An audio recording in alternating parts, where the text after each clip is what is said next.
Buenas noches, querido escucha. Esta noche te invito a un viaje extraordinario a través del tiempo, un recorrido tranquilo por una de las historias más fascinantes y complejas de la humanidad, la historia del pueblo judío. Ponte cómodo, cierra los ojos si gustas y déjate llevar por esta narrativa que abarca más de 4000 años de historia. Desde los primeros patriarcas en las tierras de Mesopotamia hasta nuestros días, conoceremos juntos los momentos más importantes de esta extraordinaria travesía humana. Respira profundo, inhala, exhala y comencemos este viaje sereno por el tiempo.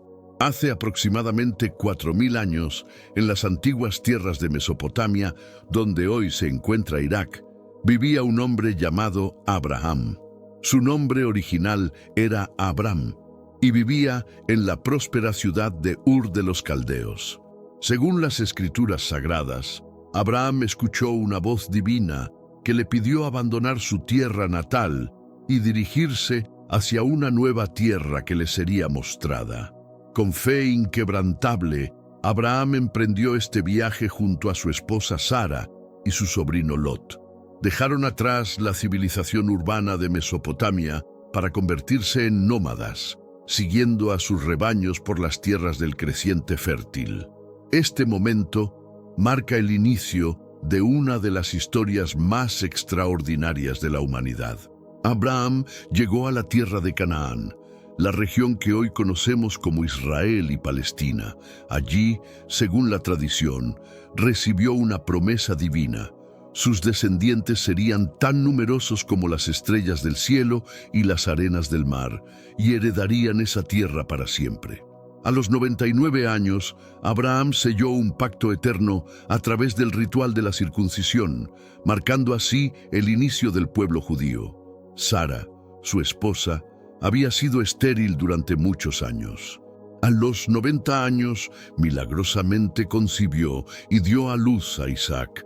Este hijo de la promesa se convertiría en el segundo patriarca del pueblo judío. La historia nos cuenta que Abraham fue puesto a prueba cuando se le pidió sacrificar a su hijo Isaac en el monte Moriah. Su disposición a obedecer hasta el momento en que fue detenido por un ángel demostró su fe absoluta. Isaac creció y se casó con Rebeca, una mujer de gran belleza y sabiduría. Tuvieron 2 hijos gemelos, Esaú y Jacob.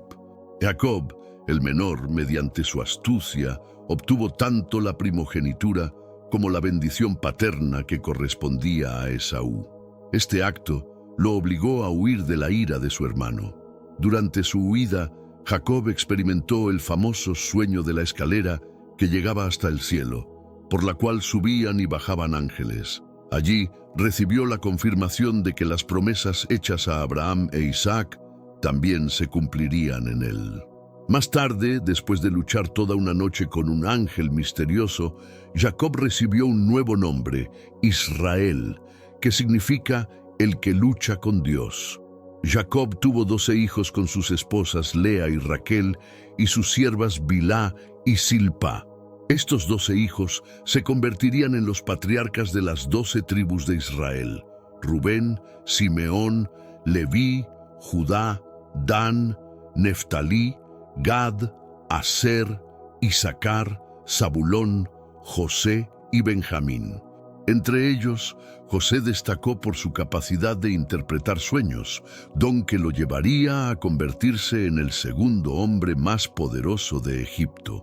La historia de José es particularmente conmovedora. Sus hermanos, celosos de que fuera el favorito de su padre, lo vendieron como esclavo a unos comerciantes que se dirigían a Egipto. Allí, después de pasar por diversas tribulaciones, incluyendo una falsa acusación que lo llevó a prisión, José logró interpretar los sueños del faraón sobre 7 años de abundancia seguidos de 7 años de hambruna. Gracias a la sabiduría de José, Egipto se preparó para la hambruna, almacenando granos durante los años de abundancia. Cuando llegó la escasez, no solo Egipto tenía alimento, sino que se convirtió en el granero del mundo antiguo. Fue entonces cuando los hermanos de José, enviados por Jacob desde Canaán para comprar granos, se reencontraron con él sin reconocerlo inicialmente. El reencuentro entre José y sus hermanos es uno de los momentos más emotivos de esta historia antigua. José, ya convertido en un hombre poderoso, los puso a prueba antes de rebelarse. Cuando finalmente lo hizo, les aseguró que no guardaba rencor, diciendo: «Ustedes pensaron hacerme mal, pero Dios lo encaminó a bien para hacer lo que vemos hoy, mantener con vida a un pueblo numeroso». Así, toda la familia de Jacob se trasladó a Egipto, estableciéndose en la región de Gosén. Allí prosperaron y se multiplicaron durante aproximadamente 400 años. Sin embargo, con el tiempo, los egipcios comenzaron a ver con recelo a este pueblo próspero y numeroso. Un nuevo faraón que no conocía a José llegó al poder y decidió esclavizar a los israelitas, temiendo que se aliaran con los enemigos de Egipto en caso de guerra. Los israelitas fueron sometidos a trabajos forzados, construyendo las ciudades almacén de Pitón y Ramsés. Los egipcios los oprimían con crueldad, pero cuanto más los oprimían, más se multiplicaban los israelitas. Fue entonces cuando el faraón ordenó que todos los niños varones hebreos fueran arrojados al río Nilo.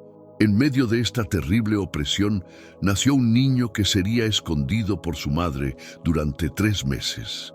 Cuando ya no pudo ocultarlo más, lo colocó en una canasta de juncos impermeabilizada con asfalto y brea y la puso entre los juncos a la orilla del Nilo. La hermana del niño, Miriam, se quedó a cierta distancia para ver qué le ocurriría. La hija del faraón bajó a bañarse al río y encontró la canasta. Al ver al niño llorando, se compadeció de él y decidió adoptarlo, aunque sabía que era un niño hebreo. Miriam se acercó entonces y se ofreció a buscar una nodriza hebrea para el niño. Así, milagrosamente, el niño regresó a los brazos de su propia madre para ser amamantado, mientras era criado como príncipe en el palacio del faraón. La princesa llamó al niño Moisés, que significa sacado de las aguas. Moisés creció en el palacio, recibiendo la mejor educación egipcia, pero siempre consciente de sus orígenes hebreos. Un día, ya adulto, vio a un egipcio golpeando brutalmente a un hebreo. En un arrebato de ira, Moisés mató al egipcio y escondió su cuerpo en la arena. Al día siguiente, cuando intentó mediar en una pelea entre 2 hebreos, uno de ellos le preguntó: «¿Quién te ha puesto por príncipe y juez sobre nosotros? ¿Piensas matarme como mataste al egipcio?». Moisés se dio cuenta de que su acto había sido descubierto y, temiendo por su vida, huyó de Egipto hacia la tierra de Madián. En Madián, Moisés se estableció como pastor, casándose con Séfora, hija de Jetro, sacerdote de Madián. Durante 40 años llevó una vida tranquila cuidando rebaños en el desierto. Pero un día, mientras pastoreaba cerca del monte Horeb, también conocido como Sinaí, vio una zarza que ardía sin consumirse. Cuando se acercó a investigar este fenómeno extraordinario, escuchó una voz que lo llamaba desde la zarza: «Moisés, Moisés». Era la voz de Dios, que le ordenaba quitarse las sandalias porque estaba pisando tierra sagrada. Allí recibió la misión más importante de su vida: regresar a Egipto para liberar a su pueblo de la esclavitud. Moisés se resistió inicialmente, argumentando que no era elocuente y que el pueblo no le creería. Pero Dios le concedió señales milagrosas y le asignó a su hermano Aarón como vocero. Así, a los 80 años, Moisés emprendió el camino de regreso a Egipto para enfrentar al faraón más poderoso del mundo. El encuentro entre Moisés y el faraón marca el inicio de una de las narrativas más dramáticas de la historia antigua. «Deja ir a mi pueblo para que me sirva en el desierto», fue el mensaje que Moisés llevó al faraón. Pero el corazón del faraón se endureció y no solo se negó a liberar a los israelitas, sino que incrementó su carga de trabajo. obligándolos a hacer ladrillos sin que se les proporcionara paja. Fue entonces cuando comenzaron las 10 plagas que devastaron Egipto. La primera fue la conversión del agua del Nilo en sangre. Los peces murieron, el río hedió, y los egipcios no pudieron beber de sus aguas. Sin embargo, los magos egipcios lograron replicar este milagro con sus artes ocultas, por lo que el faraón no cedió.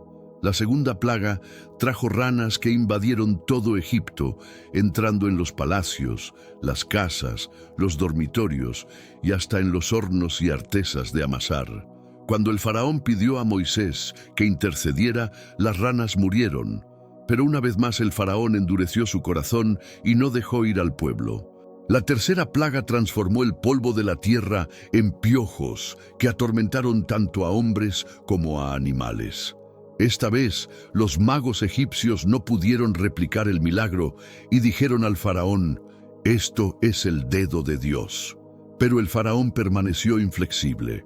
La cuarta plaga envió enjambres de moscas que llenaron las casas de los egipcios y toda su tierra, excepto la región de Gosén, donde habitaban los israelitas.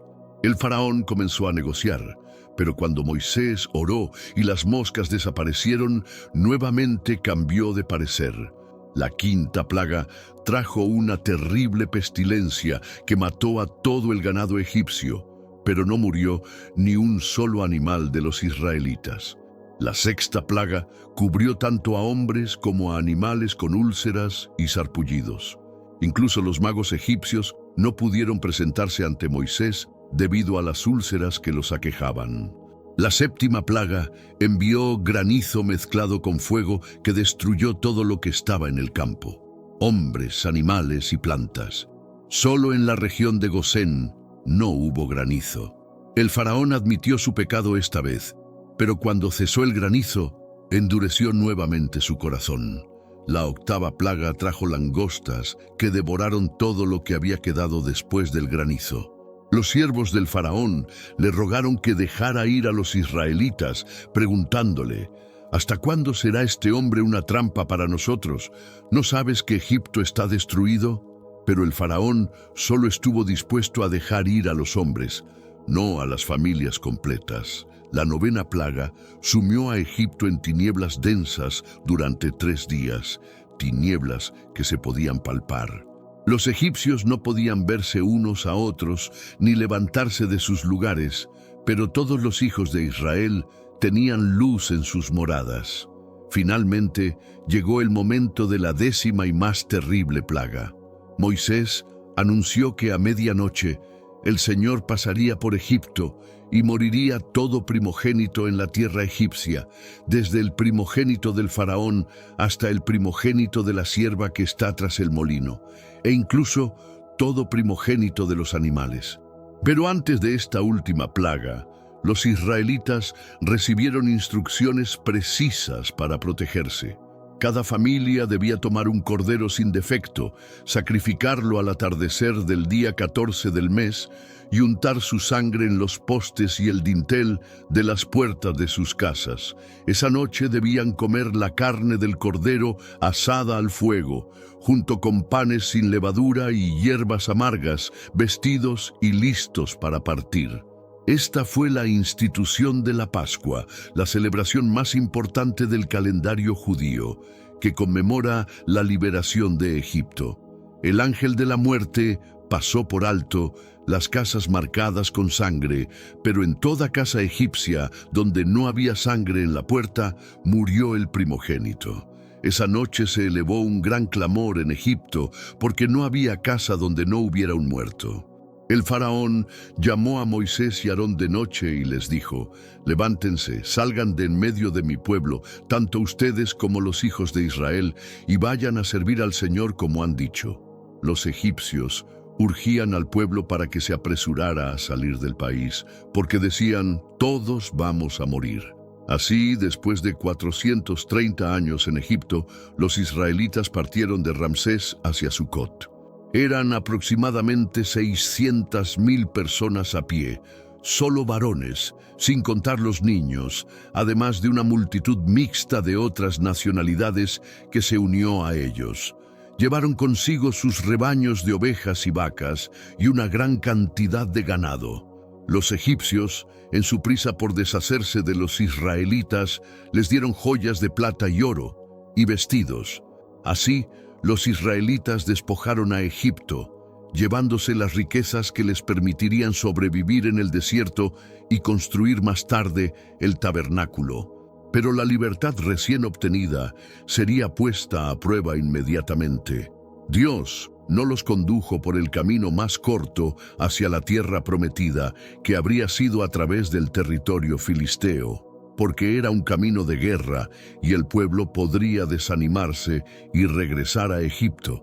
En su lugar, los llevó por el camino del desierto hacia el Mar Rojo. El Señor iba delante de ellos, de día en una columna de nube para guiarlos por el camino, y de noche en una columna de fuego para alumbrarles, para que pudieran caminar tanto de día como de noche. Estas señales divinas no se apartaron jamás del pueblo. Mientras tanto, el faraón comenzó a lamentarse de haber dejado ir a los israelitas. ¿Qué es esto que hemos hecho? ¿Que hemos dejado ir a Israel y no nos servirá más?, se preguntaba. Preparó su carro y tomó consigo a su ejército, 600 carros escogidos y todos los carros de Egipto, con capitanes sobre todos ellos. Los egipcios los persiguieron y los alcanzaron acampados junto al mar, cerca de Pi-Hahirot, frente a Baal-Zephón. Cuando los hijos de Israel alzaron sus ojos y vieron que los egipcios venían tras ellos, temieron grandemente y clamaron al Señor. En su desesperación dijeron a Moisés: «¿No había sepulcros en Egipto para que nos hayas traído a morir en el desierto?». Pero Moisés respondió al pueblo: «No teman, manténganse firmes y vean la salvación que el Señor hará hoy por ustedes, porque los egipcios que han visto hoy no los volverán a ver jamás. El Señor peleará por ustedes y ustedes estarán callados». Entonces Moisés extendió su mano sobre el mar, y el Señor hizo que el mar se retirara por medio de un fuerte viento oriental que sopló toda la noche, convirtiendo el mar en tierra seca. Las aguas se dividieron, y los hijos de Israel pasaron por en medio del mar en seco, teniendo las aguas como muro a su derecha y a su izquierda. Los egipcios los persiguieron y entraron tras ellos con toda la caballería del faraón, sus carros y su gente de a caballo, hasta la mitad del mar. Pero en la vigilia de la mañana el Señor miró el campamento de los egipcios desde la columna de fuego y nube, y trastornó el campamento egipcio. Quitó las ruedas de sus carros para que se movieran pesadamente. Entonces el Señor dijo a Moisés: «Extiende tu mano sobre el mar, para que las aguas vuelvan sobre los egipcios, sobre sus carros y sobre su caballería». Moisés extendió su mano sobre el mar, y cuando amanecía, el mar se volvió a su estado normal. Los egipcios al huir se encontraron con las aguas, y el Señor los derribó en medio del mar. Las aguas volvieron y cubrieron los carros y la caballería, y todo el ejército del faraón que había entrado tras ellos en el mar. No quedó ni uno de ellos. Pero los hijos de Israel caminaron en seco por en medio del mar, y las aguas les fueron como muro a su derecha y a su izquierda. Así salvó el Señor aquel día a Israel de mano de los egipcios. E Israel vio a los egipcios muertos a la orilla del mar. Y vio Israel aquel gran hecho que el Señor ejecutó contra los egipcios. Y el pueblo temió al Señor, y creyó en el Señor y en Moisés su siervo. Entonces Moisés y los hijos de Israel entonaron un cántico al Señor. «Cantaré yo al Señor, porque se ha magnificado grandemente. Ha echado en el mar al caballo y al jinete. El Señor es mi fortaleza y mi cántico, y ha sido mi salvación». Miriam, la profetisa hermana de Aarón, tomó un pandero en su mano, y todas las mujeres salieron en pos de ella con panderos y danzas. Y Miriam les respondía: «Canten al Señor, porque en extremo se ha magnificado, ha echado en el mar al caballo y al jinete. Pero la euforia de la liberación pronto se convirtió en la dura realidad del desierto. 3 días después del cruce del Mar Rojo, llegaron a Mara, donde las aguas eran amargas y no se podían beber. El pueblo comenzó a murmurar contra Moisés, preguntando qué beberían. Moisés clamó al Señor, quien le mostró un árbol. Cuando lo echó en las aguas se endulzaron. Este fue solo el primero de muchos desafíos que enfrentarían durante los 40 años en el desierto. Un mes después del Éxodo, cuando se acabó el pan que habían traído de Egipto, toda la congregación murmuró contra Moisés y Aarón, diciendo: «Ojalá hubiéramos muerto por mano del Señor en la tierra de Egipto, cuando nos sentábamos a las ollas de carne y comíamos pan hasta saciarnos». Fue entonces cuando Dios envió el maná, el pan del cielo. Cada mañana, después de que se evaporaba el rocío, aparecía sobre la superficie del desierto una cosa menuda, redonda como la escarcha. Los israelitas preguntaron: «¿Qué es esto?», porque no sabían qué era. Moisés les dijo: «Es el pan que el Señor les da para comer». También envió codornices por las tardes para satisfacer su necesidad de carne. El maná tenía el sabor de hojuelas con miel, y cada persona debía recoger la cantidad necesaria para un día, excepto el viernes, cuando debían recoger porción doble para el sábado, porque el maná no caería en el día de reposo. Aquellos que intentaron guardarlo para el día siguiente encontraron que se llenaba de gusanos y hedía, excepto la porción extra del viernes, que permanecía fresca para el sábado. Continuaron su viaje por el desierto hasta llegar a Refidim, donde nuevamente no había agua para beber. Una vez más, el pueblo contendió con Moisés, diciendo: «Danos agua para que bebamos». La situación se volvió tan tensa que Moisés clamó al Señor: «¿Qué haré con este pueblo? De aquí a poco me apedrearán». El Señor le dijo a Moisés que golpeara la roca en Horeb con su vara y de ella saldría agua para que bebiera el pueblo. Así lo hizo Moisés ante los ancianos de Israel, y el agua brotó abundantemente. Llamó a aquel lugar Masá y Meriba por la contienda de los hijos de Israel y porque tentaron al Señor diciendo: ¿está el Señor entre nosotros o no? En Refidim también ocurrió la primera guerra de los israelitas en el desierto. Amalek vino y peleó contra Israel. Moisés dijo a Josué: «Escógenos varones y sal a pelear contra Amalek. Mañana yo estaré sobre la cumbre del collado y la vara de Dios en mi mano». Mientras Moisés mantenía en alto sus manos, Israel prevalecía, pero cuando las bajaba, prevalecía Amalek. Cuando las manos de Moisés se cansaron, tomaron una piedra y la pusieron debajo de él y se sentó sobre ella. Y Aarón y Hur sostenían sus manos, el uno de un lado y el otro del otro lado. Así las manos de Moisés permanecieron firmes hasta que se puso el sol, y Josué derrotó a Amalek y a su pueblo a filo de espada. 3 meses después de salir de Egipto, los israelitas llegaron al monte Sinaí, donde acamparían durante casi un año. Este sería el lugar donde recibirían la revelación más importante de su historia: la entrega de la Torá, la ley divina que los constituiría como nación santa. Moisés subió al monte, y el Señor lo llamó desde la montaña, diciéndole: «Así dirás a la casa de Jacob y anunciarás a los hijos de Israel: ustedes vieron lo que hice a los egipcios, y cómo los tomé sobre alas de águilas, y los he traído a mí.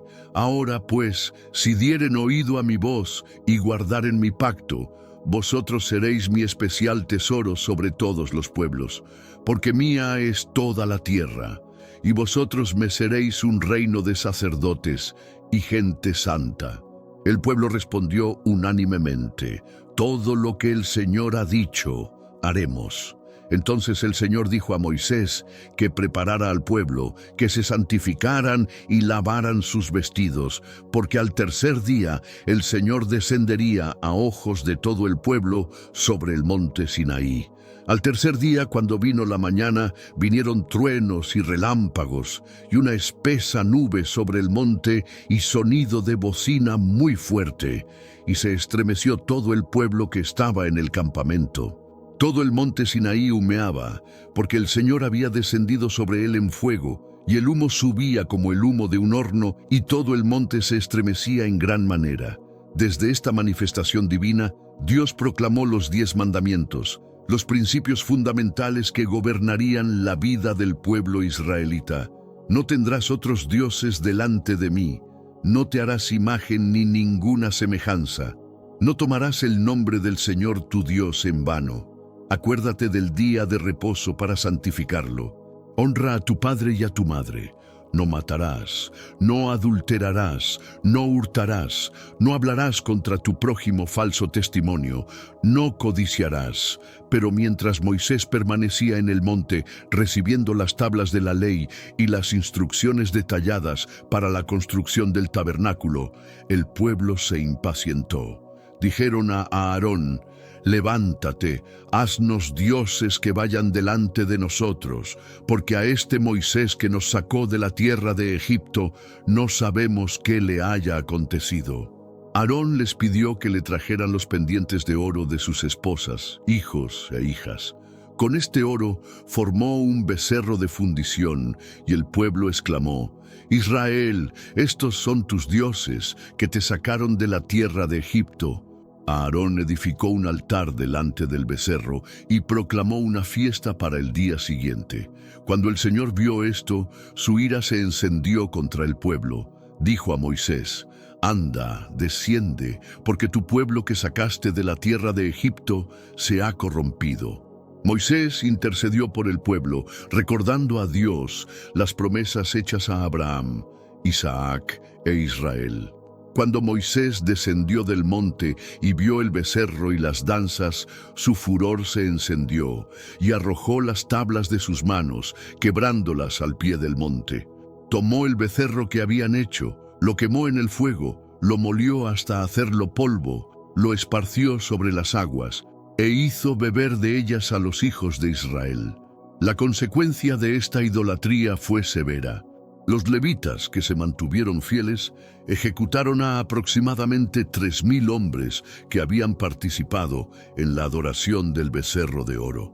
Moisés tuvo que subir nuevamente al monte para interceder por el pueblo y recibir nuevas tablas de la ley. Durante los meses siguientes, los israelitas construyeron el tabernáculo según las instrucciones divinas recibidas en el Sinaí. Este santuario portátil incluía el arca del pacto, donde se guardaban las tablas de la ley, el altar de oro para el incienso, la mesa para los panes de la proposición, el candelabro de oro, el altar de bronce para los sacrificios y la fuente de bronce para las abluciones. Cuando el tabernáculo fue terminado y consagrado, la gloria del Señor lo llenó de tal manera que ni siquiera Moisés podía entrar.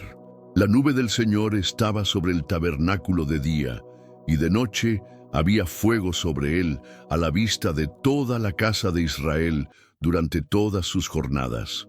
Un año después de llegar al Sinaí, los israelitas reanudaron su viaje hacia la tierra prometida.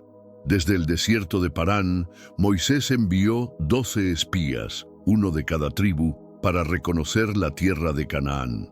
Durante 40 días exploraron la tierra desde el desierto de Sin hasta Rehob.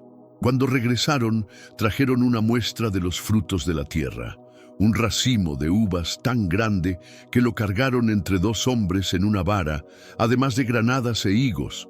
Todos confirmaron que la tierra fluía leche y miel, tal como había prometido Dios. Sin embargo, 10 de los 12 espías dieron un informe desalentador. No podremos subir contra aquel pueblo, dijeron, porque es más fuerte que nosotros. La tierra por donde pasamos para reconocerla es tierra que traga a sus moradores, y todo el pueblo que vimos en medio de ella son hombres de grande estatura.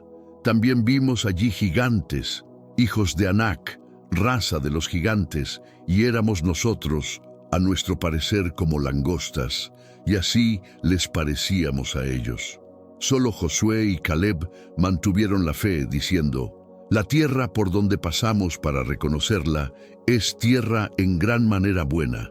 Si el Señor se agradare de nosotros, Él nos llevará a esta tierra y nos la entregará, tierra que fluye leche y miel. Por tanto, no seáis rebeldes contra el Señor, ni temáis al pueblo de esta tierra. Pero el pueblo no quiso escuchar a Josué y Caleb. Toda la congregación alzó grito y lloró aquella noche. Murmuraron contra Moisés y Aarón, diciendo: ojalá muriéramos en la tierra de Egipto, o en este desierto ojalá muriéramos. ¿Y por qué nos trae el Señor a esta tierra para caer a espada y que nuestras mujeres y nuestros niños sean por presa? ¿No nos sería mejor volvernos a Egipto? La falta de fe del pueblo provocó la ira divina. El Señor juró que ninguno de los hombres de 20 años para arriba que habían salido de Egipto vería la tierra prometida, excepto Josué y Caleb. Los 10 espías que habían dado el mal informe murieron de plaga delante del Señor. Así comenzaron los 40 años de peregrinación por el desierto, tiempo suficiente para que muriera toda la generación que había conocido la esclavitud en Egipto, y se levantara una nueva generación nacida en libertad. Durante estos años hubo múltiples rebeliones y desafíos a la autoridad de Moisés. La más seria fue la rebelión de Coré, Datán y Abiram, junto con 250 príncipes de la congregación, varones de renombre. Se levantaron contra Moisés y Aarón diciendo: basta ya de vosotros, porque toda la congregación, todos ellos son santos, y en medio de ellos está el Señor. ¿Por qué, pues, os levantáis vosotros sobre la congregación del Señor? Moisés propuso una prueba. Cada uno tomaría su incensario, pondría en él incienso y lo presentaría delante del Señor. Aquel a quien el Señor escogiera, ese sería el santo. Al día siguiente, cuando todos presentaron sus incensarios, la tierra se abrió debajo de Coré, Datán y Abiram, tragándolos vivos junto con sus familias y posesiones. Un fuego salió del Señor y consumió a los 250 hombres que ofrecían el incienso. Durante estos años de travesía murieron también Miriam, la hermana profetisa de Moisés, y Aarón, el sumo sacerdote, cuyo hijo Eleazar lo sucedió en el sacerdocio. El mismo Moisés, debido a un momento de desobediencia en las aguas de Meriba, cuando golpeó la roca en lugar de hablarle como Dios le había ordenado, recibió la noticia de que no entraría a la tierra prometida. Al final de los 40 años, una nueva generación se encontraba acampada en las llanuras de Moab frente a Jericó, lista para cruzar el río Jordán. Moisés, ahora con 120 años, pero con los ojos sin enturbiarse y el vigor sin disminuir, pronunció sus últimos discursos al pueblo, recordándoles la ley y exhortándolos a la fidelidad a Dios. Miren, les dijo Moisés, yo he puesto delante de ustedes hoy la vida y el bien, la muerte y el mal, y porque yo te mando hoy que ames al Señor tu Dios, que andes en sus caminos y guardes sus mandamientos, sus estatutos y sus decretos, para que vivas y seas multiplicado. Y el Señor tu Dios te bendiga en la tierra a la cual entras para tomar posesión de ella. Antes de morir, Moisés bendijo a cada una de las 12 tribus y subió del campo de Moab al monte Nebo, a la cumbre del Pisga, que está enfrente de Jericó. Allí el Señor le mostró toda la tierra prometida, desde Dan hasta Beerseba. Esta es la tierra que juré a Abraham, Isaac y Jacob, diciendo, a tu descendencia la daré, le dijo Dios. Te he permitido verla con tus ojos, mas no pasarás allá.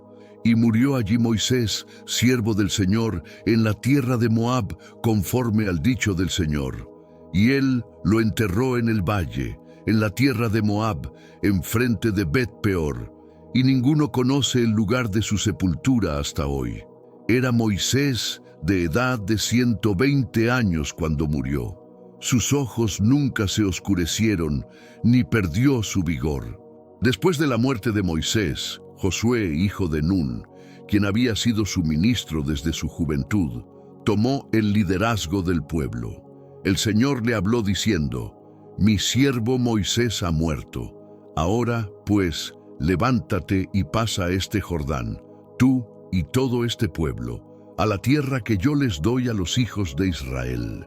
La conquista de la tierra prometida comenzó con el milagroso cruce del río Jordán. Cuando los sacerdotes que llevaban el arca del pacto tocaron con sus pies las aguas del Jordán, que estaba desbordado en toda época de siega, las aguas se detuvieron como en un muro hasta muy lejos, y todo Israel pasó en seco. La primera ciudad que enfrentaron fue Jericó, cuyas murallas eran tan anchas que había casas construidas sobre ellas. Siguiendo las instrucciones divinas, el pueblo rodeó la ciudad una vez al día durante 6 días, llevando el arca del pacto y 7 sacerdotes tocando bocinas de cuerno de carnero. Al 7º día, rodearon la ciudad 7 veces, y cuando sonaron las bocinas y el pueblo gritó con gran vocerío, el muro de la ciudad se desplomó. La conquista continuó con victorias en Jai, después de una inicial derrota debido al pecado de Acán, quien había tomado del anatema de Jericó, con la alianza engañosa de los gabaonitas que se hicieron pasar por viajeros de tierras lejanas, y con la gran batalla donde Josué pidió que el sol se detuviera sobre Gabaón y la luna sobre el valle de Ajalón, hasta que el pueblo se vengó de sus enemigos. Poco a poco, las tribus fueron tomando posesión de sus territorios asignados.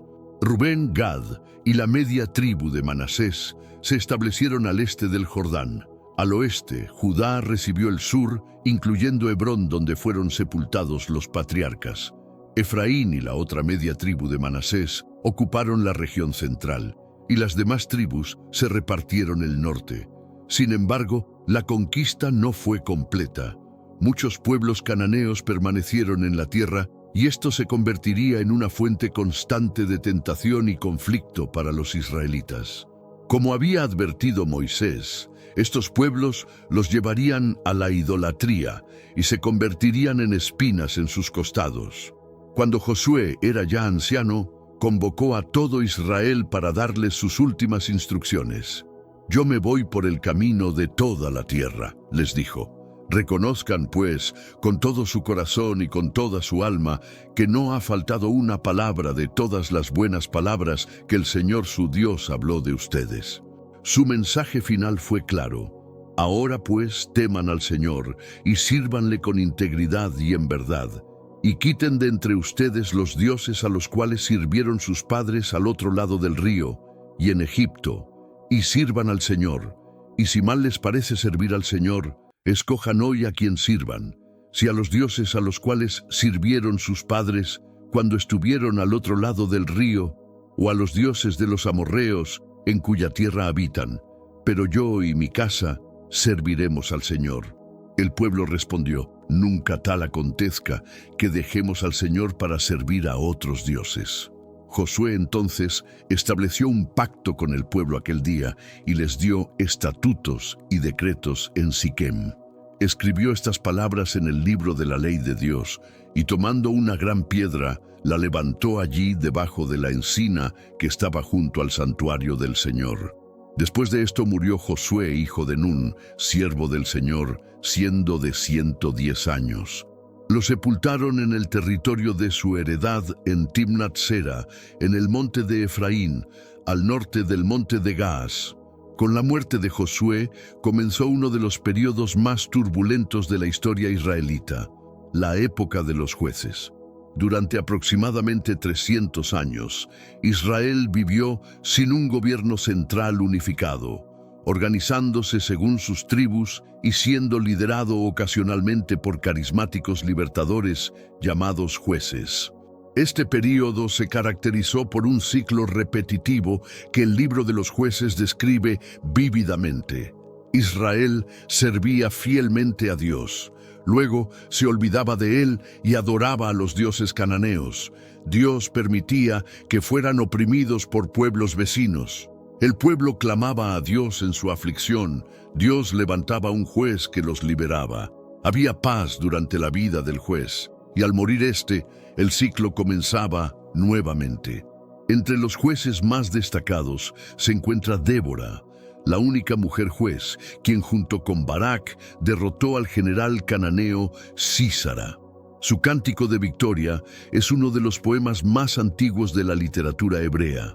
También Gedeón, quien con solo 300 hombres seleccionados derrotó a la innumerable hueste de los madianitas usando antorchas, cántaros y bocinas.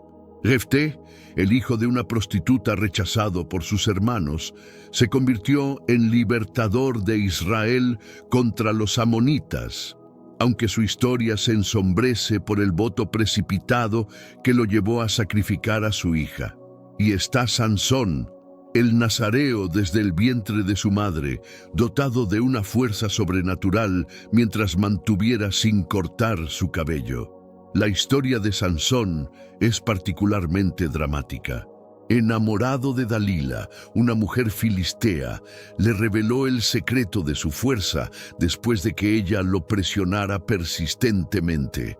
Cuando los filisteos lo capturaron, le cortaron el cabello, le sacaron los ojos y lo convirtieron en un esclavo que hacía girar la rueda del molino en Gaza. Pero en el templo de Dagón, cuando los filisteos lo trajeron para hacer burla de él durante una gran celebración, Sansón recuperó su fuerza cuando su cabello comenzó a crecer.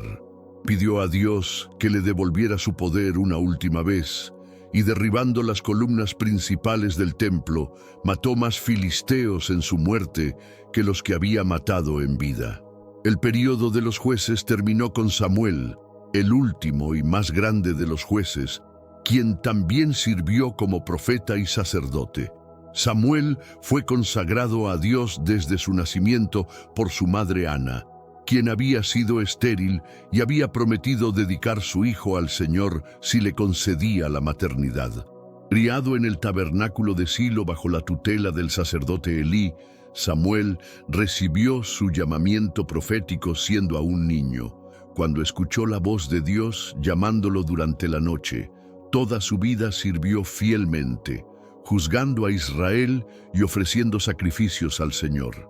Sin embargo, cuando Samuel envejeció y puso a sus hijos como jueces sobre Israel, el pueblo se sintió decepcionado porque ellos no siguieron los caminos de su padre, sino que se desviaron tras la avaricia, recibieron sobornos y pervirtieron el derecho.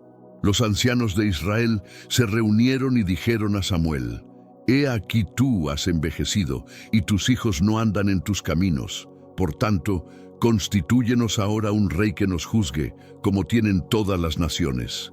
Esta petición desagradó a Samuel, quien la percibió como un rechazo no solo a su liderazgo, sino al gobierno directo de Dios sobre Israel. Después de consultar al Señor, recibió la respuesta: «Oye la voz del pueblo en todo lo que te digan, porque no te han desechado a ti, sino a mí me han desechado, para que no reine sobre ellos». Samuel advirtió solemnemente al pueblo sobre las consecuencias de tener un rey. Tomaría a sus hijos para sus carros y su gente de a caballo. Tomaría a sus hijas para perfumistas, cocineras y amasadoras. Tomaría lo mejor de sus campos, viñas y olivares.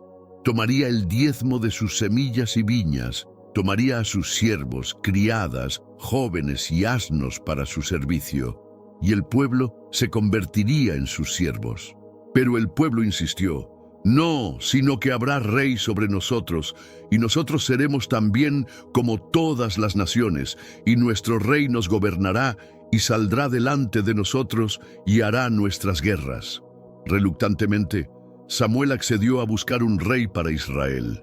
El elegido fue Saúl, hijo de Cis, de la tribu de Benjamín, un hombre joven y hermoso que desde los hombros para arriba sobrepasaba a cualquiera del pueblo.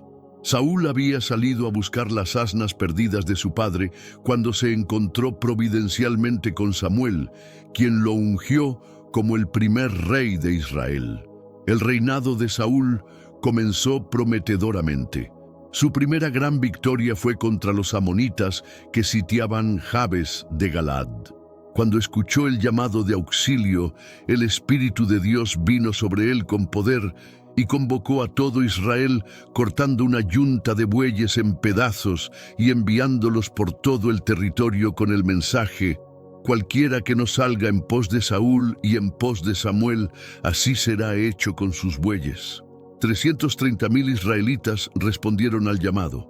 Atacaron a los amonitas por la mañana y los dispersaron de tal manera que no quedaron dos juntos. El pueblo, entusiasmado por esta victoria, quiso matar a quienes anteriormente habían dudado de Saúl. Pero el rey mostró magnanimidad diciendo: no morirá hoy ninguno, porque hoy el Señor ha hecho salvación en Israel. Sin embargo, el carácter de Saúl pronto mostró serias fallas. En Gilgal, impaciente porque Samuel tardaba en llegar, tomó sobre sí la prerrogativa sacerdotal y ofreció el holocausto, violando así la ley divina. Samuel le reprochó: locamente has hecho. No guardaste el mandamiento del Señor tu Dios que Él te había ordenado, pues ahora el Señor habría confirmado tu reino sobre Israel para siempre. Mas ahora tu reino no será duradero. Más grave aún fue su desobediencia en la guerra contra Amalec. Dios había ordenado destruir completamente a este pueblo en castigo por su ataque traicionero contra Israel durante el Éxodo. Saúl debía matar tanto a hombres como mujeres, niños y lactantes, bueyes y ovejas, camellos y asnos. Sin embargo, Saúl y el pueblo perdonaron la vida al rey Agag y conservaron lo mejor de las ovejas, vacas, animales engordados, corderos y todo lo bueno. Cuando Samuel confrontó a Saúl con su desobediencia, el rey intentó justificarse diciendo que había guardado lo mejor del ganado para sacrificarlo al Señor.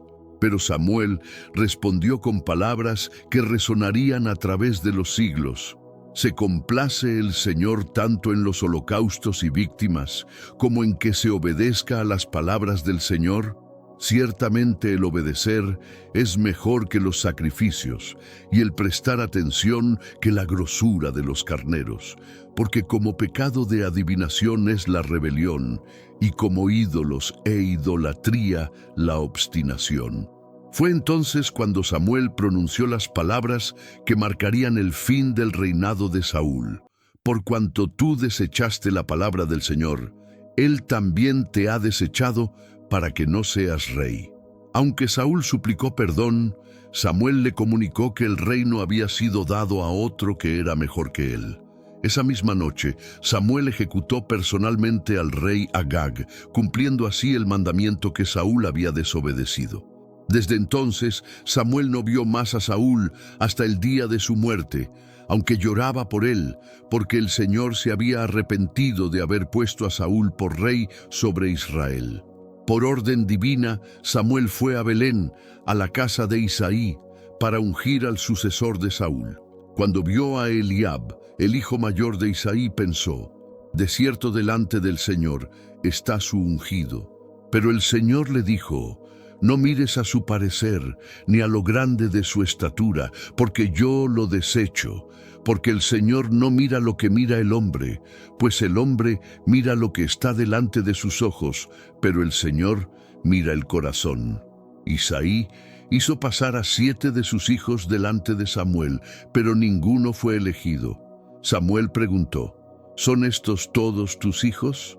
Isaí respondió: queda aún el menor, que apacienta las ovejas. Cuando trajeron al joven pastor llamado David, el Señor dijo a Samuel: levántate y úngelo, porque este es. David, cuyo nombre significa amado, era rubio, hermoso de ojos y de buen parecer. Desde el día en que Samuel lo ungió, el Espíritu del Señor vino sobre David con poder, mientras que se apartó de Saúl y un espíritu malo de parte del Señor lo atormentaba. Los siervos de Saúl le sugirieron buscar a alguien que supiera tocar el arpa para calmarlo cuando el espíritu malo lo perturbara. Providencialmente, uno de sus criados conocía a un hijo de Isaí de Belén que sabe tocar, y es valiente y vigoroso y hombre de guerra, prudente en sus palabras y hermoso, y el Señor está con él. Así llegó David al palacio de Saúl, convirtiéndose en su escudero y arpista. Cuando el espíritu malo venía sobre Saúl, David tocaba el arpa con su mano, y Saúl tenía alivio y estaba mejor, y el espíritu malo se apartaba de él. La fama de David se extendió por todo Israel cuando, siendo aún un jovencito, aceptó el desafío del gigante filisteo Goliat de Gat, que medía 6 codos y 1 palmo de estatura, y había desafiado a todo el ejército israelita durante 40 días. Mientras los guerreros más experimentados temblaban de miedo, David, que había venido solo a llevar provisiones a sus hermanos, se indignó al escuchar las blasfemias del filisteo. ¿Quién es este filisteo incircunciso para que provoque a los escuadrones del Dios viviente?, preguntó David. Cuando se ofreció para pelear contra Goliat, Saúl intentó disuadirlo. No podrás tú ir contra aquel filisteo para pelear con él, porque tú eres muchacho y él un hombre de guerra desde su juventud. Pero David respondió: tu siervo era pastor de las ovejas de su padre, y cuando venía un león o un oso y tomaba algún cordero de la manada, salía yo tras él y lo hería y lo libraba de su boca. Y si se levantaba contra mí, yo le echaba mano de la quijada, y lo hería y lo mataba. Fuese león, fuese oso, tu siervo lo mataba. Y este filisteo incircunciso será como uno de ellos, porque ha provocado al ejército del Dios viviente. Saúl vistió a David con sus propias armas, pero el joven pastor no pudo caminar con ellas, porque no estaba acostumbrado. En su lugar, tomó su cayado, escogió 5 piedras lisas del arroyo, las puso en su bolsa de pastor, y con su honda en la mano, se dirigió hacia el filisteo. Goliat se sintió insultado al ver que le enviaban a un muchacho. «¿Soy yo perro para que vengas a mí con palos?», rugió, y maldijo a David por sus dioses. «Ven a mí, y daré tu carne a las aves del cielo y a las bestias del campo». David respondió con palabras que se han convertido en símbolo de fe inquebrantable. Tú vienes a mí con espada y lanza y jabalina, mas yo vengo a ti en el nombre del Señor de los ejércitos, el Dios de los escuadrones de Israel, a quien tú has provocado. El Señor te entregará hoy en mi mano, y yo te venceré, y te cortaré la cabeza, y daré hoy los cuerpos de los filisteos a las aves del cielo y a las bestias de la tierra, y toda la tierra sabrá que hay Dios en Israel. Cuando el filisteo se levantó y se acercó para encontrar a David, el joven corrió rápidamente hacia la línea de batalla. Metiendo su mano en la bolsa, tomó una piedra, la tiró con la honda, e hirió al filisteo en la frente. La piedra se le hundió en la frente y cayó sobre su rostro en tierra. David corrió, se puso sobre el filisteo, le quitó la espada de su vaina y le cortó la cabeza con ella. Cuando los filisteos vieron muerto a su paladín, huyeron, y los israelitas los persiguieron hasta las puertas de Ecrón. Esta victoria catapultó a David a la fama nacional.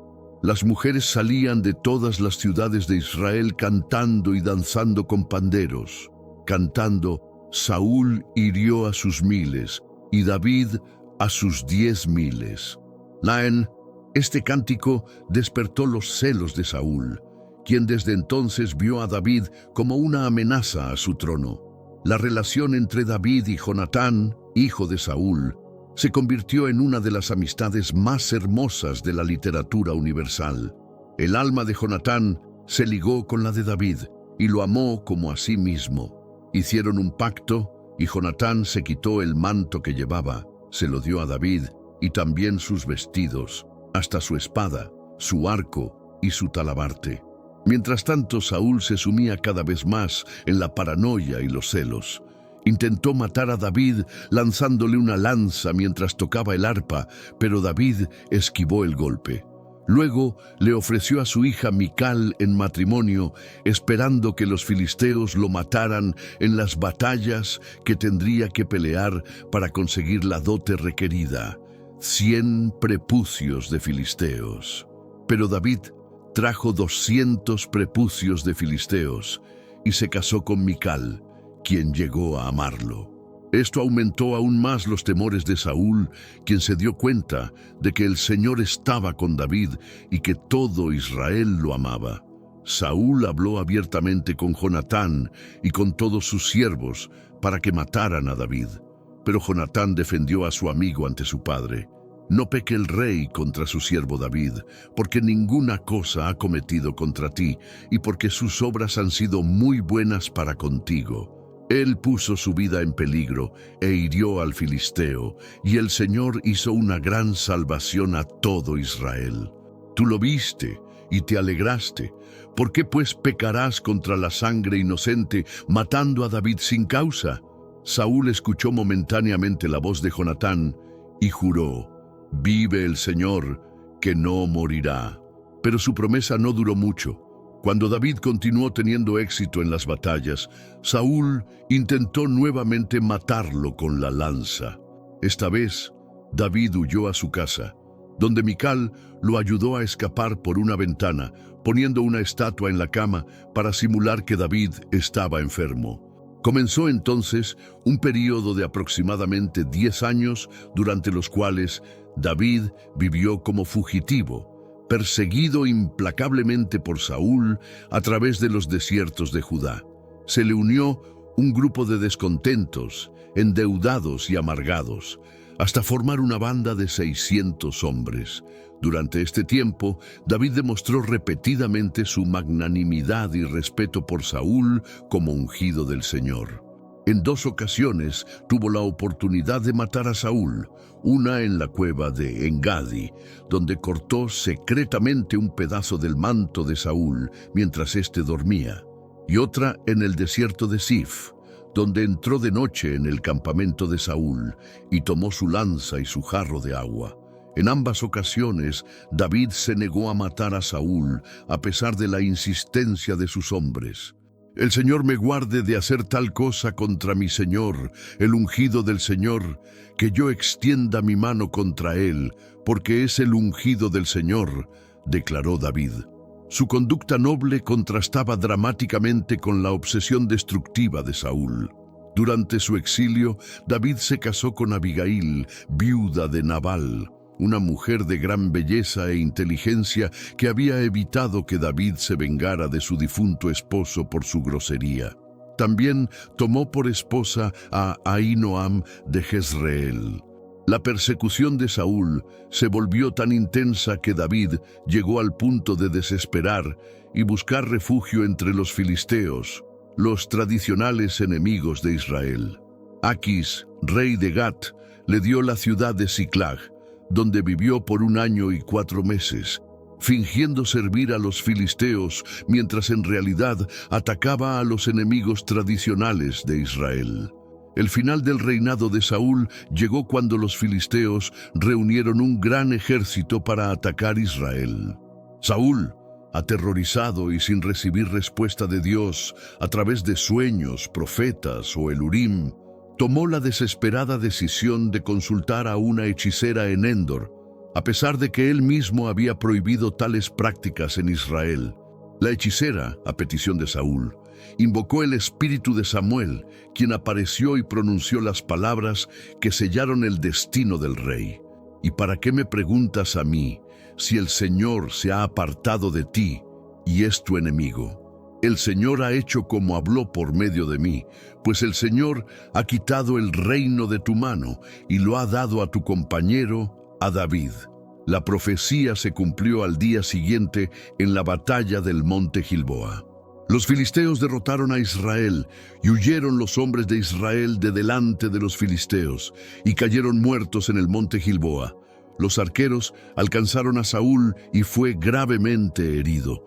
Para evitar caer vivo en manos de los filisteos, pidió a su escudero que lo matara, pero cuando éste se negó, Saúl se arrojó sobre su propia espada. Jonatán, el noble amigo de David, murió junto a su padre, así como sus otros hermanos Abinadab y Malquisúa. Los filisteos cortaron la cabeza de Saúl, despojaron su cuerpo y colgaron su cadáver y los de sus hijos en el muro de Betzán. Cuando los valientes de Jabes de Galaad, recordando cómo Saúl los había salvado de los amonitas al inicio de su reinado, supieron lo que los filisteos habían hecho, se levantaron durante la noche, tomaron los cuerpos de Saúl y sus hijos del muro de Betzán, los llevaron a Jabes y allí los quemaron. Tomaron sus huesos, los sepultaron debajo de un árbol en Jabes y ayunaron 7 días. Cuando David recibió la noticia de la muerte de Saúl y Jonatán, rasgó sus vestidos, hizo duelo y ayunó hasta la noche. Compuso entonces una elegía que es una de las piezas poéticas más hermosas de la literatura hebrea. ¿Cómo han caído los valientes? Ha perecido la gloria de Israel sobre tus alturas. Montes de Gilboa, ni rocío ni lluvia caiga sobre ustedes, ni seáis tierras de ofrendas, porque allí fue desechado el escudo de los valientes, el escudo de Saúl, como si no hubiera sido ungido con aceite. Saúl y Jonatán, amados y queridos, inseparables en su vida, tampoco en su muerte fueron separados. Más ligeros eran que águilas, más fuertes que leones. Con la muerte de Saúl se cerraba un capítulo turbulento en la historia de Israel. El reino estaba dividido. La tribu de Judá reconocía a David como rey en Hebrón, mientras que las demás tribus seguían a Is-Boset, hijo de Saúl, quien reinaba desde Mahanaim al otro lado del Jordán. Durante 7 años y medio hubo guerra entre la casa de Saúl y la casa de David. Pero David se iba fortaleciendo, mientras que la casa de Saúl se debilitaba progresivamente.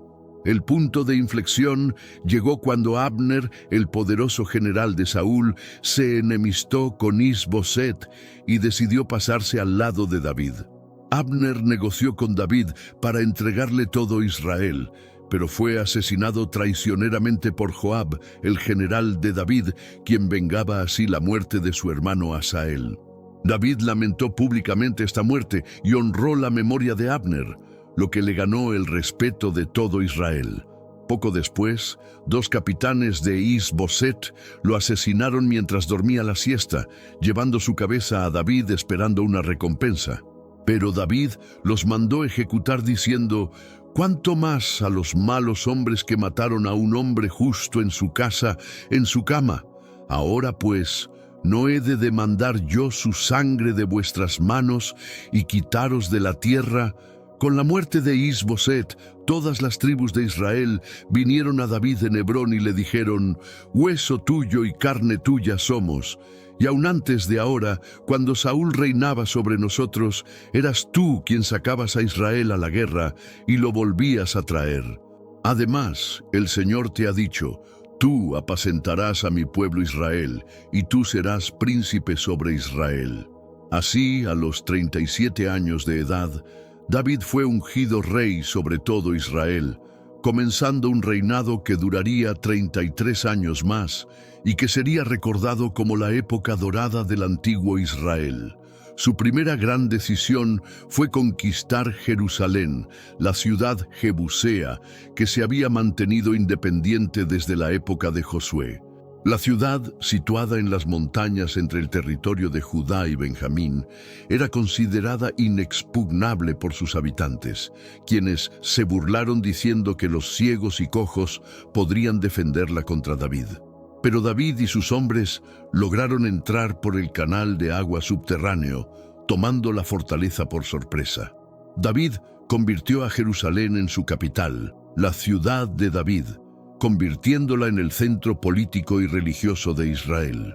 Construyó allí su palacio con la ayuda de Hiram, rey de Tiro, quien le envió cedros, carpinteros y albañiles. La elección de Jerusalén fue estratégica. Al ser una ciudad neutral que no había pertenecido a ninguna tribu israelita, podía servir como capital unificadora para todo el reino. Pero David tenía una visión aún más grandiosa. Quería traer el Arca del Pacto a Jerusalén para hacer de la ciudad no solo la capital política, sino también el centro espiritual de la nación.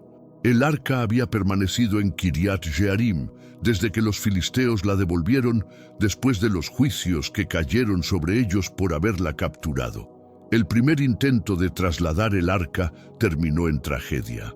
Colocaron el Arca en un carro nuevo, pero cuando los bueyes tropezaron, Usa extendió su mano para sostener el arca y murió instantáneamente por tocar el objeto sagrado. David se atemorizó y dejó el arca en casa de Obed-Edom, geteo, por 3 meses. Cuando David supo que el Señor había bendecido la casa de Obed-Edom a causa del arca, decidió intentar nuevamente el traslado, pero esta vez siguiendo meticulosamente las prescripciones de la ley. Los levitas cargaron el arca en sus hombros con varas, como había ordenado Moisés. La procesión hacia Jerusalén fue una de las celebraciones más gozosas en la historia de Israel. David, vestido con un efod de lino, danzaba con todas sus fuerzas delante del Señor, mientras todo Israel subía el arca con júbilo, sonido de bocina, trompetas, címbalos, salterios y arpas. Cuando entraron en la ciudad de David, Mical, la esposa de David e hija de Saúl, vio desde una ventana al rey danzando y saltando, y lo menospreció en su corazón. Esta actitud le costó caro. Por su desprecio hacia la adoración sincera de David, Mical no tuvo hijos hasta el día de su muerte. David colocó el arca en una tienda que había preparado para ella, ofreció holocaustos y ofrendas de paz delante del Señor y repartió pan, tortas de dátiles y tortas de pasas a todo el pueblo. Pero en su corazón tenía un deseo aún mayor: construir un templo permanente para el Señor. Una noche, después de que David había expresado al profeta Natán su deseo de construir una casa para Dios, el Señor habló al profeta con un mensaje extraordinario. Aunque David no construiría el templo, Dios establecería su casa para siempre. Cuando tus días sean cumplidos y duermas con tus padres, le dijo Dios, yo levantaré después de ti a uno de tu linaje, el cual procederá de tus entrañas, y afirmaré su reino. Él edificará casa a mi nombre, y yo afirmaré para siempre el trono de su reino. Esta promesa, conocida como el Pacto Davídico, se convirtió en el fundamento de todas las esperanzas mesiánicas del pueblo judío. La casa de David reinaría para siempre, y de su linaje vendría el Mesías prometido. Durante los años siguientes, David consolidó y expandió su reino mediante una serie de campañas militares exitosas. Derrotó a los filisteos, sometió a Moab, venció a los arameos, conquistó Edom y estableció guarniciones en todos los territorios conquistados.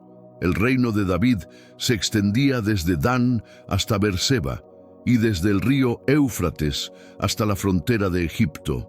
David organizó eficientemente su gobierno, nombrando a Joab como general del ejército, a Benaya sobre los cereteos y peleteos, su guardia personal, a Sadoc y Abiatar como sacerdotes, a Seraías como escriba y a sus hijos como principales oficiales.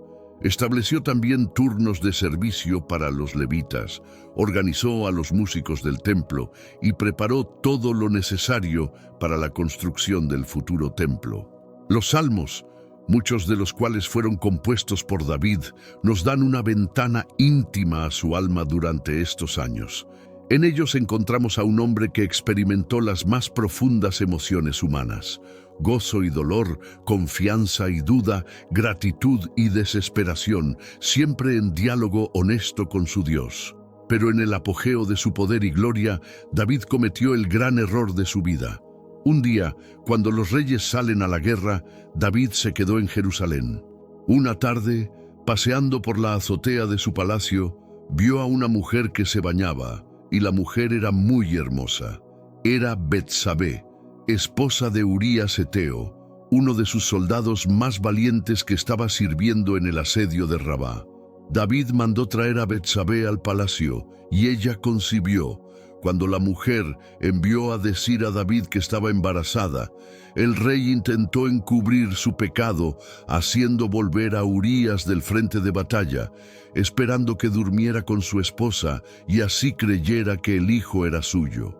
Pero Urías, con una nobleza que contrastaba dramáticamente con la conducta del rey, se negó a entrar en su casa mientras el arca de Dios, Israel y Judá habitaban en tiendas.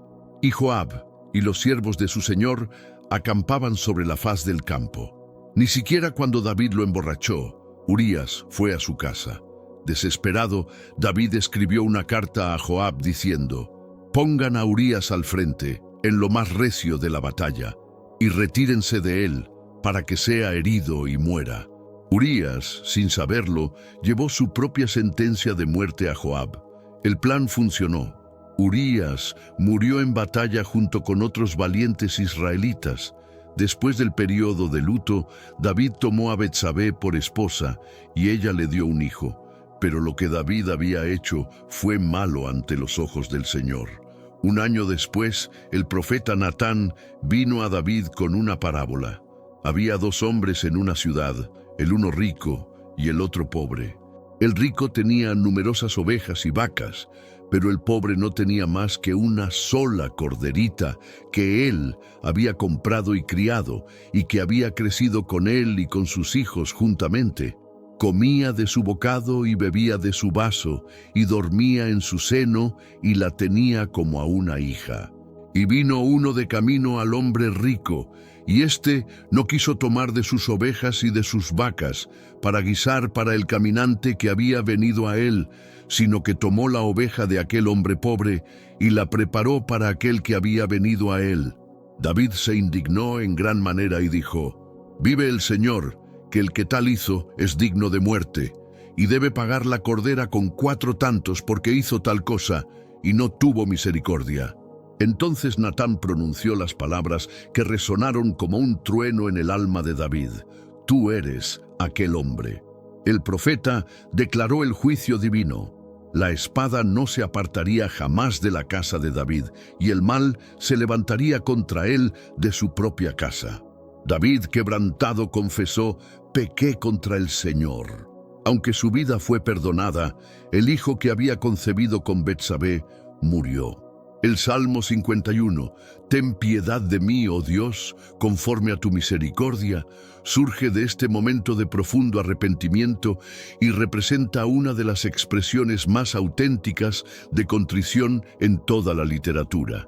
Después Betsabé concibió nuevamente y dio a luz a Salomón, a quien el Señor amó y por quien envió al profeta Natán para que lo llamara Jedidías, amado del Señor. Este sería el hijo que heredaría el trono y construiría el templo que David había soñado. Los últimos años del reinado de David estuvieron marcados por las consecuencias de su pecado. Su hijo Amnón violó a su hermanastra Tamar, y 2 años después fue asesinado por Absalón, hermano de Tamar, quien vengaba así el honor de su hermana. Absalón huyó y permaneció exiliado 3 años. Cuando finalmente regresó a Jerusalén, Absalón comenzó secretamente a socavar la autoridad de su padre, presentándose en la puerta de la ciudad para interceptar a quienes venían con pleitos, y diciéndoles: «Mira, tus asuntos son buenos y justos, mas no tienes quien te oiga de parte del rey. Quien me pusiera por juez en la tierra, para que vinieran a mí todos los que tienen pleito o negocio, que yo les haría justicia». Después de 4 años de esta campaña subversiva, Absalón se declaró rey en Hebrón y marchó hacia Jerusalén con un ejército considerable. David, tomado por sorpresa, tuvo que huir precipitadamente de su capital con sus siervos fieles, descalzo y cubierta la cabeza, llorando mientras subía por la cuesta de los Olivos. Durante la huida, Simei, de la familia de Saúl, maldecía a David arrojándole piedras y diciéndole: Fuera, fuera, hombre sanguinario y perverso. El Señor te ha dado el pago de toda la sangre de la casa de Saúl, en lugar del cual tú has reinado, y el Señor ha entregado el reino en mano de tu hijo Absalón. Cuando Abisai quiso matar a Simei, David lo detuvo diciendo: «Déjalo que maldiga, pues el Señor se lo ha dicho. Quizá mirará el Señor mi aflicción, y me dará el Señor bien por su maldición de hoy». En Jerusalén, Absalón siguió el consejo de Ahitofel, el consejero de David que se había pasado a su bando, y se llegó públicamente a las concubinas de su padre en una tienda sobre la azotea del palacio, cumpliendo así la profecía de Natán. La rebelión de Absalón podría haber terminado rápidamente si hubiera seguido el consejo de Ahitofel de perseguir inmediatamente a David con 12,000 hombres. Pero Absalón prefirió el consejo de Husai Arsita, quien en realidad era espía de David, y que le aconsejó reunir un gran ejército de todo Israel antes de atacar. Este retraso permitió a David reorganizarse al otro lado del Jordán. Cuando finalmente se enfrentaron los ejércitos en el bosque de Efraín, las fuerzas de David, dirigidas por Joab, Abisai y Itai, derrotaron completamente a las de Absalón. 20,000 hombres murieron ese día. Absalón, huyendo montado en su mula, pasó por debajo de una gran encina y se le enredó la cabeza en las ramas, quedando suspendido entre el cielo y la tierra mientras su mula siguió adelante. Aunque David había ordenado expresamente que no tocaran al joven, Joab lo atravesó con 3 dardos en el corazón. Cuando David recibió la noticia de la muerte de su hijo, se dirigió a la cámara alta de la puerta y lloró diciendo: «Hijo mío Absalón, hijo mío Absalón, ¿quién me diera que muriera yo en lugar de ti, Absalón, hijo mío, hijo mío?»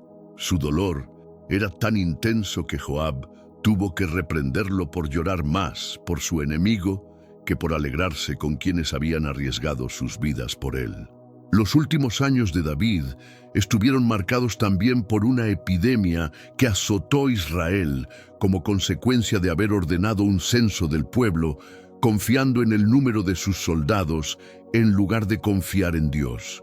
La peste cesó cuando David compró la era de Arauna el Jebuseo y edificó allí un altar al Señor. Este lugar se convertiría posteriormente en el sitio donde Salomón construiría el templo. Cuando David envejeció y ya no podía entrar en calor, ni siquiera cubierto de ropas, sus siervos le trajeron a Abisag sunamita, una joven hermosa que lo cuidara. Pero Adonías, otro de sus hijos, aprovechó la debilidad de su padre para proclamarse rey con el apoyo de Joab y el sacerdote Abiatar. Betsabé, advertida por el profeta Natán, fue ante David para recordarle su promesa de que Salomón reinaría después de él. David inmediatamente ordenó que Salomón fuera ungido rey en Gión por el sacerdote Sadoc y el profeta Natán. Cuando sonó la trompeta y el pueblo gritó: «¡Viva el rey Salomón!», la conspiración de Adonías se desplomó.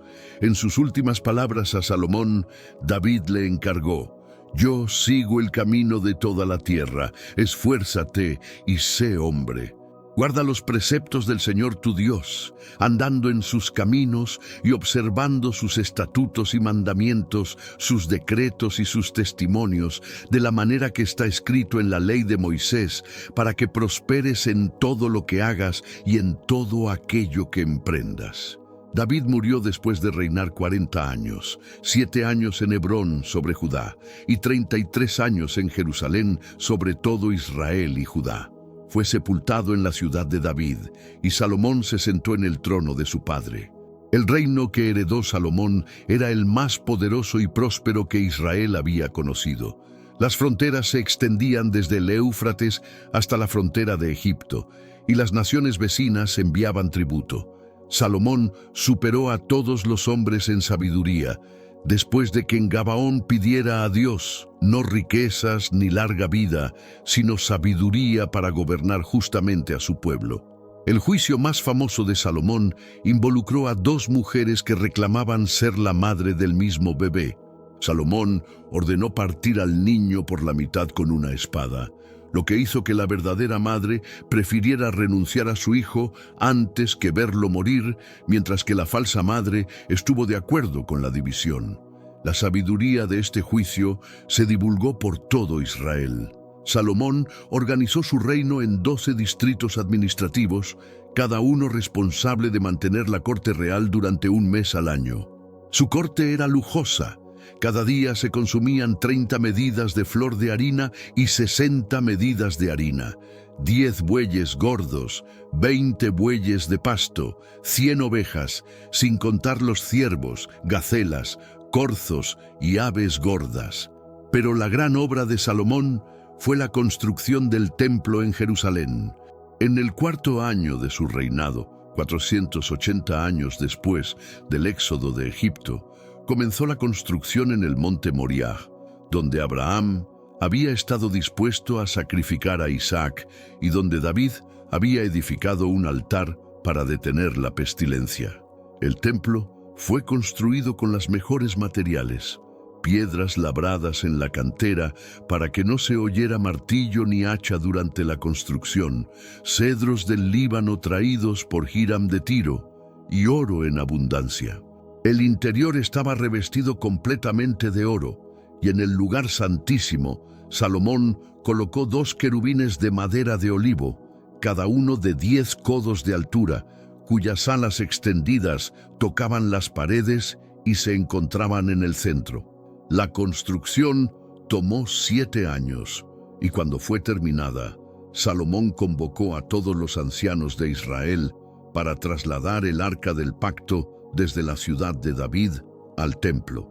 Cuando los sacerdotes salieron del lugar santo, la nube de la gloria del Señor llenó el templo de tal manera que no podían permanecer para ministrar.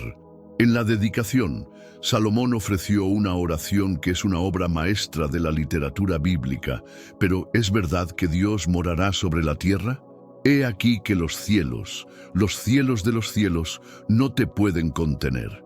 Cuánto menos esta casa que yo he edificado.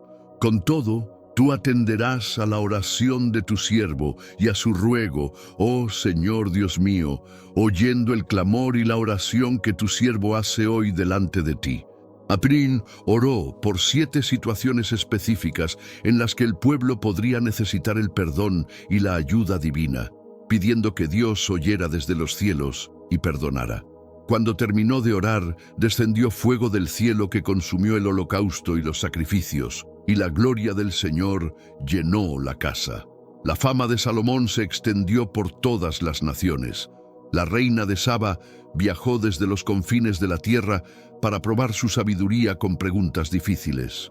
Cuando vio toda la sabiduría de Salomón, la casa que había edificado, la comida de su mesa, las habitaciones de sus oficiales, el estado de sus sirvientes, sus vestidos, sus coperos y los holocaustos que ofrecía en la casa del Señor, se quedó sin aliento. Verdad es lo que oí en mi tierra acerca de tus cosas y de tu sabiduría, le dijo, pero yo no lo creía hasta que he venido. Y mis ojos han visto que ni aún se me dijo la mitad. Es mayor tu sabiduría y bien que la fama que yo había oído. Sin embargo, el mismo factor que había hecho próspero a Salomón comenzó a ser su perdición. Sus alianzas políticas selladas mediante matrimonios lo llevaron a tener 700 esposas princesas y 300 concubinas. Cuando envejeció, estas mujeres inclinaron su corazón tras dioses ajenos. Salomón construyó lugares altos para Quemos, dios abominable de Moab, y para Moloc, ídolo abominable de los amonitas, en el monte que está enfrente de Jerusalén. Así hizo para todas sus mujeres extranjeras, las cuales quemaban incienso y sacrificaban a sus dioses. Esta apostasía enfureció al Señor, quien había aparecido 2 veces a Salomón. Le anunció que el reino sería quitado de él y dado a su siervo, aunque por amor a David su padre. Esto no ocurriría durante su vida, sino durante el reinado de su hijo. Como instrumento de disciplina, Dios levantó adversarios contra Salomón. Edad edomita y Rezón de Siria causaron problemas en las fronteras, pero el más serio fue Jeroboam, un joven emprendedor que administraba todo el trabajo de la casa de José. Un día, cuando Jeroboam salía de Jerusalén, el profeta Ahías silonita lo encontró en el camino. Ahías tomó su capa nueva, la rasgó en 12 pedazos y dijo a Jeroboam: «Toma para ti 10 pedazos, porque así dijo el Señor Dios de Israel: He aquí que yo rompo el reino de la mano de Salomón, y a ti daré 10 tribus». Cuando Salomón supo de esta profecía, procuró matar a Jeroboam, quien huyó a Egipto, donde permaneció hasta la muerte de Salomón. Después de reinar 40 años, Salomón durmió con sus padres y fue sepultado en la ciudad de David. Su hijo Roboam reinó en su lugar. La primera decisión de Roboam como rey determinaría el destino del Reino Unido. Todo Israel había venido a Siquem para coronarlo, pero también para presentar una petición. «Tu padre agravó nuestro yugo, mas ahora disminuye tú algo de la dura servidumbre de tu padre y del yugo pesado que puso sobre nosotros, y te serviremos». Roboam pidió 3 días para considerar la petición.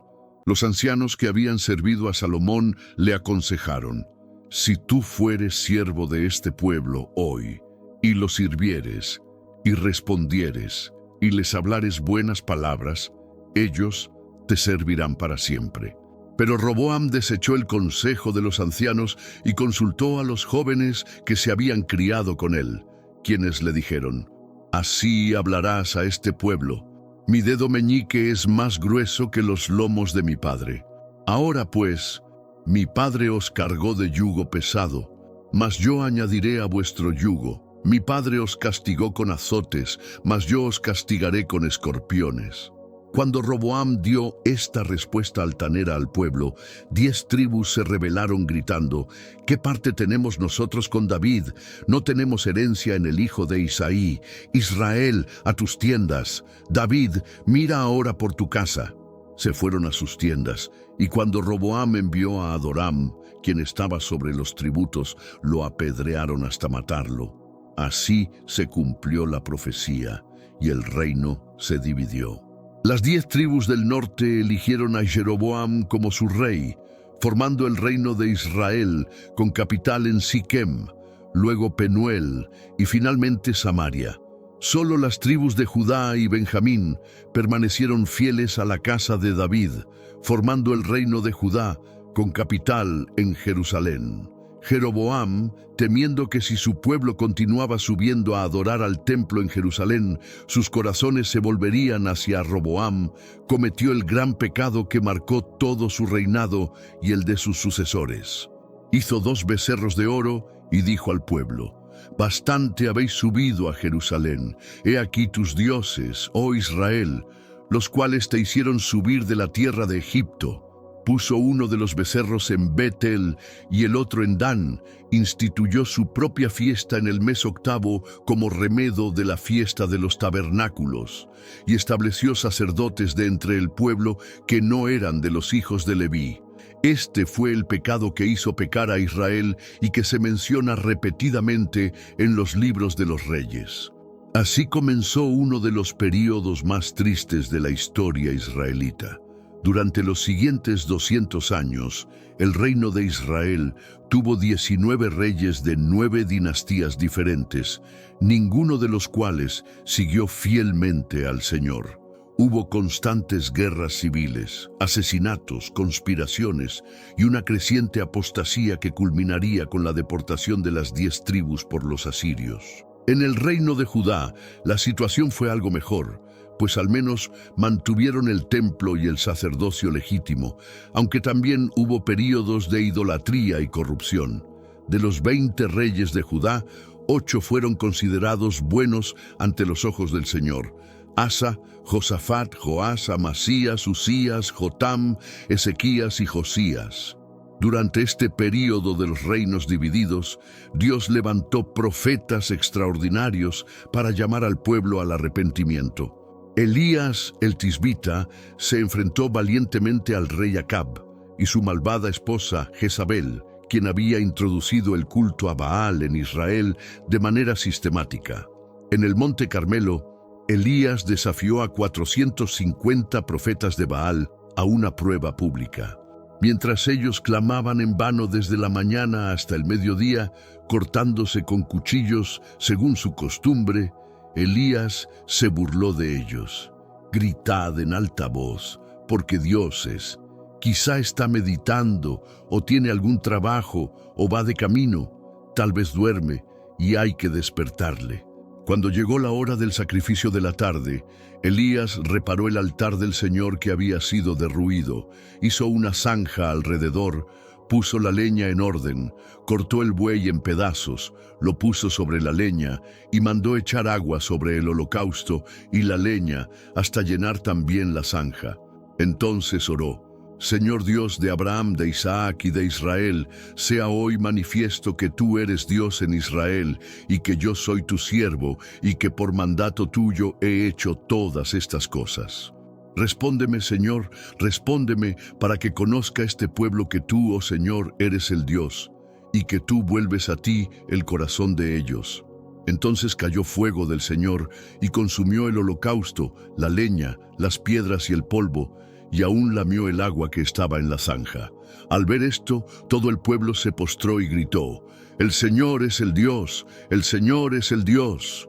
Elías mandó prender a los profetas de Baal y los degolló junto al arroyo de Cisón. Pero cuando Jezabel amenazó con matarlo, Elías huyó al desierto y se sentó debajo de un enebro, deseando morir. Un ángel lo alimentó con un pan cocido sobre las ascuas y una vasija de agua, y con esa comida caminó 40 días hasta llegar al monte Horeb. Allí, en una cueva, Dios le habló no en el viento fuerte que quebraba los montes, ni en el terremoto, ni en el fuego, sino en un silbo apacible y delicado.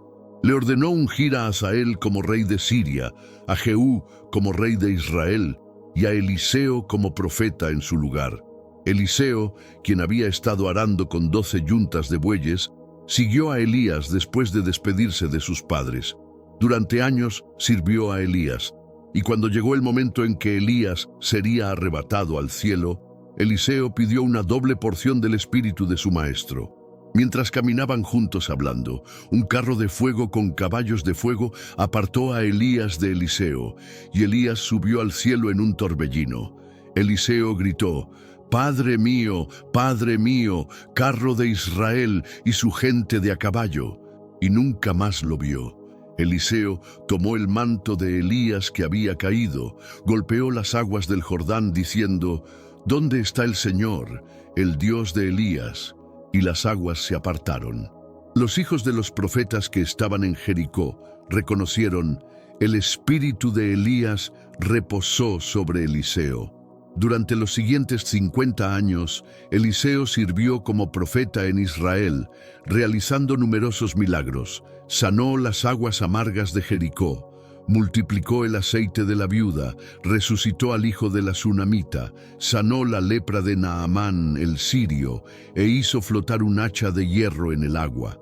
Pero a pesar de las advertencias proféticas, tanto Israel como Judá continuaron alejándose de Dios. El juicio divino se acercaba inexorablemente. En el año 722 a.C., Salmanásar V y luego Sargón II de Asiria conquistaron Samaria después de un asedio de 3 años.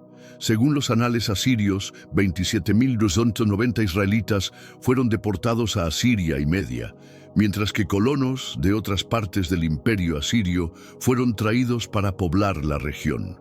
Esta fue la dispersión de las 10 tribus del norte, que se mezclaron con los pueblos extranjeros y perdieron su identidad nacional. El reino de Judá sobrevivió 136 años más, aunque también experimentó periodos difíciles. Durante el reinado de Ezequías, rey piadoso que destruyó los lugares altos y quebró las imágenes, Sennaquerib de Asiria invadió Judá y sitió Jerusalén. Cuando Rabsaces, el enviado de Sennaquerib, se burló del Dios de Israel y amenazó a Jerusalén en voz alta para que todos los que estaban sobre el muro lo oyeran, Ezequías extendió la carta amenazante delante del Señor en el templo y oró: «Oh Señor Dios de Israel, que moras entre los querubines, solo tú eres Dios de todos los reinos de la tierra. Tú hiciste el cielo y la tierra». Esa noche, el ángel del Señor salió e hirió en el campamento de los asirios a 185,000 soldados. Cuando los que quedaron se levantaron por la mañana, he aquí que todos estos eran cuerpos muertos. Sennacherib se volvió a Nínive, y mientras adoraba en el templo de su dios Nisroch, sus propios hijos lo mataron a espada. Jerusalén había sido salvada milagrosamente, pero las lecciones no duraron para siempre. Después de Ezequías, reinó su hijo Manasés, quien durante 55 años llevó a Judá a los más profundos abismos de la idolatría. Construyó altares a Baal, hizo una imagen de Asera, adoró a todo el ejército de los cielos, edificó altares en el templo del Señor, hizo pasar a su hijo por fuego y practicó adivinación y hechicería. Su maldad fue tan grande que los profetas declararon: «Por cuanto Manasés, rey de Judá, ha hecho estas abominaciones y ha hecho más mal que todo lo que hicieron los amorreos que fueron antes de él, y también ha hecho pecar a Judá con sus ídolos. Por tanto, así ha dicho el Señor Dios de Israel: He aquí yo traigo tal mal sobre Jerusalén y sobre Judá, que al que lo oyere le retiñirán ambos oídos». Aunque Manasés se arrepintió tardíamente durante su cautividad en Babilonia y fue restaurado a su trono, el daño ya estaba hecho. Su hijo Amón continuó sus malas prácticas hasta ser asesinado por sus propios siervos después de solo 2 años de reinado. Sin embargo, Dios tenía preparada una última oportunidad de restauración. Josías, quien comenzó a reinar a los 8 años de edad, se convirtió en uno de los reyes más piadosos de la historia de Judá. En el año 18 de su reinado, mientras se reparaba el templo, el sumo sacerdote Hilcías encontró el libro de la ley de Moisés. Cuando se leyó este libro delante del rey, Josías rasgó sus vestidos al darse cuenta de cuán lejos se había apartado el pueblo de los mandamientos divinos. La profetisa Hulda confirmó que el juicio vendría sobre Judá, pero que por la humildad de Josías, él no vería la destrucción con sus propios ojos. Josías emprendió la reforma religiosa más completa de la historia de Judá. Quitó a los sacerdotes idólatras, derribó los lugares altos, quebró las imágenes, destruyó la imagen de Asera, profanó los lugares donde se hacían pasar los hijos por el fuego, y hasta el altar de Bet-El que había erigido Jeroboam fue derribado y quemado. Por primera vez en décadas, se celebró una Pascua como no se había hecho desde los días del juez Samuel. Todo Judá y los israelitas que quedaban participaron en esta gran celebración, recordando la liberación de sus antepasados de la esclavitud egipcia. Pero incluso esta reforma no pudo detener el juicio divino que ya había sido decretado por los pecados de Manasés. Cuando Josías murió trágicamente en la batalla de Megido, tratando de detener al faraón Necao, que marchaba para ayudar a Asiria contra Babilonia, comenzó la cuenta regresiva final hacia la destrucción. Los últimos 4 reyes de Judá fueron débiles y malvados. Joacás reinó solo 3 meses antes de ser deportado a Egipto por el faraón Necao. Su hermano Joacim fue puesto como rey vasallo, pero se rebeló contra Nabucodonosor de Babilonia. Joacim murió durante el sitio de Jerusalén, y su hijo Joaquín se rindió después de solo 3 meses de reinado. En el año 597 a.C., Nabucodonosor deportó a Joaquín junto con 10,000 de los principales del pueblo, incluyendo artesanos, herreros y todos los hombres de guerra. Entre los deportados estaba un joven sacerdote llamado Ezequiel, quien se convertiría en profeta durante el exilio. El rey babilonio puso a Sedequías, tío de Joaquín, como el último rey de Judá, pero después de 9 años, Sedequías también se rebeló contra Babilonia, sellando así el destino de Jerusalén. El asedio final comenzó en el año 588 a.C. y duró 2 años y medio. Durante este tiempo terrible, el profeta Jeremías, quien había advertido durante décadas sobre la destrucción venidera, continuó proclamando que la resistencia era inútil y que el pueblo debía someterse a Babilonia como instrumento del juicio divino. El hambre durante el asedio fue espantosa. Las madres cocieron a sus propios hijos para comer, se cumpliendo así las maldiciones escritas en la ley de Moisés para los que quebrantaran el pacto. En el mes cuarto del 11º año de Sedequías se abrió brecha en el muro de la ciudad. Sedequías huyó de noche con sus soldados hacia el Arabá, pero fue capturado en los llanos de Jericó. Los caldeos lo llevaron ante Nabucodonosor en Ribla, donde degollaron a sus hijos delante de sus ojos, le sacaron los ojos y lo llevaron atado con cadenas de bronce a Babilonia, donde murió en la cárcel. Un mes después de la caída de la ciudad, Nabuzaradán, capitán de la guardia de Nabucodonosor, llegó a Jerusalén para completar la destrucción. Quemó la casa del Señor, la casa del rey, y todas las casas grandes de Jerusalén. Todo el ejército de los caldeos derribó los muros de Jerusalén por todos lados. El templo de Salomón, que había sido la gloria de Israel durante 400 años, fue saqueado completamente. Las columnas de bronce, las basas y el mar de bronce fueron quebrados, y llevaron todo el bronce a Babilonia. Tomaron también los calderos, las paletas, las despabiladeras, los cucharones y todos los utensilios de bronce con que ministraban. Los incensarios y los tazones, lo que era de oro en oro y lo que era de plata en plata, se lo llevó el capitán de la guardia. El peso del bronce de todas estas cosas no se pudo determinar. Las 2 columnas, el mar y las basas que había hecho Salomón para la casa del Señor, no se pudo pesar el bronce de todos estos enseres. Nabuzaradán deportó al resto del pueblo que había quedado en la ciudad y a los que se habían pasado al rey de Babilonia. Solamente dejó de los pobres de la tierra para que fueran viñadores y labradores. Así se cumplieron las palabras de todos los profetas que habían advertido sobre este día. La tierra disfrutó de sus días de reposo durante los 70 años de desolación, completando el número de años sabáticos que no habían sido guardados durante siglos de desobediencia. Pero incluso en medio de la destrucción total, Dios no abandonó completamente a su pueblo. A través del profeta Jeremías había prometido: porque así dice el Señor, cuando en Babilonia se cumplan los 70 años, yo los visitaré, y despertaré sobre ustedes mi buena palabra, para hacerlos volver a este lugar. Y en tierras lejanas, junto a los ríos de Babilonia, el pueblo de Israel comenzaría a aprender nuevas lecciones sobre la fidelidad, la esperanza y la inquebrantable fidelidad de Dios hacia sus promesas eternas.